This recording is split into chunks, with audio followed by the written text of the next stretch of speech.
Cette capsule vous est présentée par Evo Retro, marque cool d'accessoires de jeux vidéo et de protecteurs pour mettre en valeur vos collections de figurines Funko Pop ou cartes Pokémon, ainsi que par la boutique Maixu pour vos peluches et articles décoratifs geek. Et bonjour, ici Sébastien, j'espère que ça va bien. Aujourd'hui, je vous présente mes nouvelles acquisitions que j'ai faites au niveau des jeux vidéo. Ça faisait un petit moment que je ne vous en avais pas présenté, donc c'est maintenant le temps de le faire. Je commence avec Team Sonic Racing sur Nintendo Switch, que je n'ai pas encore essayé cette version-là. Il existait aussi, je sais, des jeux de Team Racing, de Sonic Racing sur Wii U. Donc, c'est le plus récent opus de la franchise. Donc, sur Nintendo Switch, je vais sûrement essayer ça prochainement. Je continue avec Mario vs Donkey Kong 2 March of the Minis. Donc, un jeu de casse-tête, de puzzle un peu, qu'il faut prendre des petits robots Mario, des petits robots mécaniques qu'il faut comme trouver le bon chemin, résoudre les différentes énigmes pour qu'ils passent du point A au point B. Hein. Donc, il y a une série de mini Mario, là, donc il faut promener là, donc dans des différents niveaux. Ça marche avec le stylet, donc c'est une franchise quand même assez intéressante. Il y a plusieurs volets à cette franchise-là. Ça a commencé sur Game Boy Advance.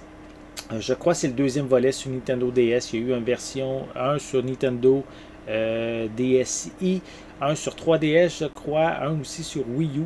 Donc, j'ai pas en tête tous les titres de la franchise, mais il y en a vraiment plusieurs, dont certains qui sont juste numériques par contre. Donc, je suis bien content d'ajouter ça à ma collection.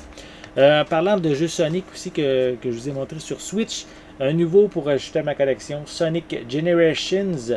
Je crois que c'est le seul, le Sonic Generations. Il était disponible sur les autres consoles Xbox, PlayStation, je crois. Mais sur Nintendo, il était simplement disponible sur 3DS. Il n'était pas disponible sur la console de salon.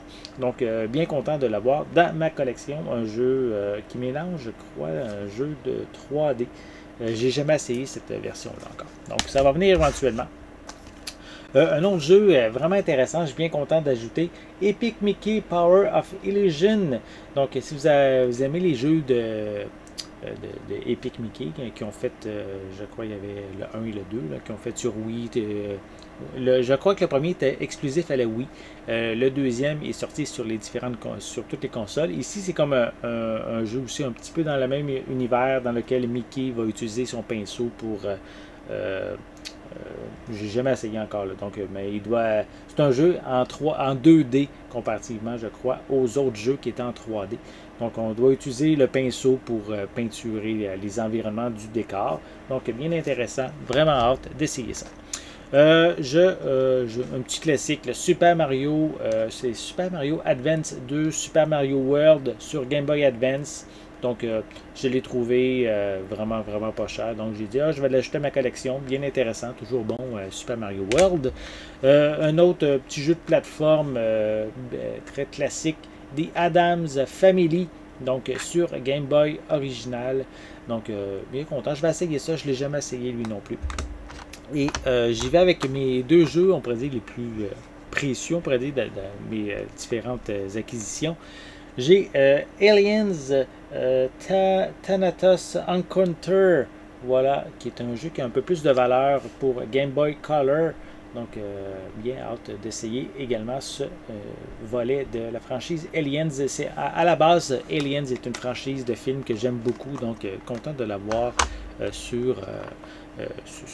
comme jeu sur Game Boy Advance. Ils sont pas tous bons les jeux Aliens, mais celui-ci, je crois que ça en est un quand même assez intéressant. Il y a aussi un jeu de Aliens Infestation, je crois, sur Nintendo DS aussi qui est intéressant, que j'ai aussi dans ma collection. Donc, bien content. Et un autre jeu qui est quand même assez rare, c'est Bomberman Quest. Voilà, c'est ça, Bomberman? Oui, c'est ça, Bomberman Quest sur Game Boy Color également.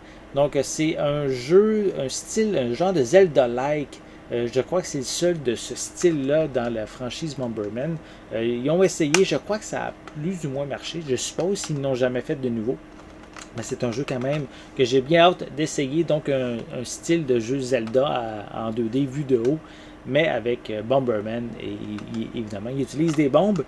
À noter que j'ai la version PAL, donc qui fonctionne quand même très bien. Attendez, je vais prendre le temps de vous le montrer. Ça fonctionne très bien en Amérique du Nord, puisque la Game Boy n'est pas zonée. Attendez, je vais essayer de faire un meilleur zoom. Voilà, donc on peut voir le petit logo de Nintendo, le sceau Nintendo dans le coin, qui est rond en fait, donc c'est un peu en même temps un indicatif pour dire que c'est une version pâle.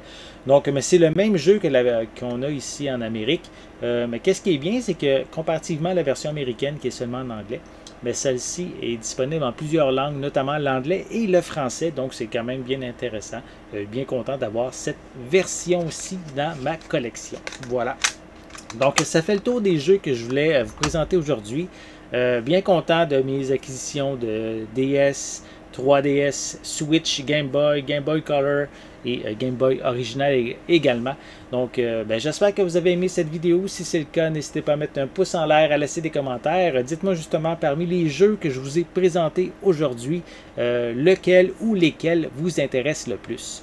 N'oubliez pas non plus de vous abonner à ma chaîne afin de rester à l'affût de mes prochaines capsules. En attendant, je vous souhaite une bonne journée, une bonne soirée et je vais être de retour très bientôt. À la prochaine.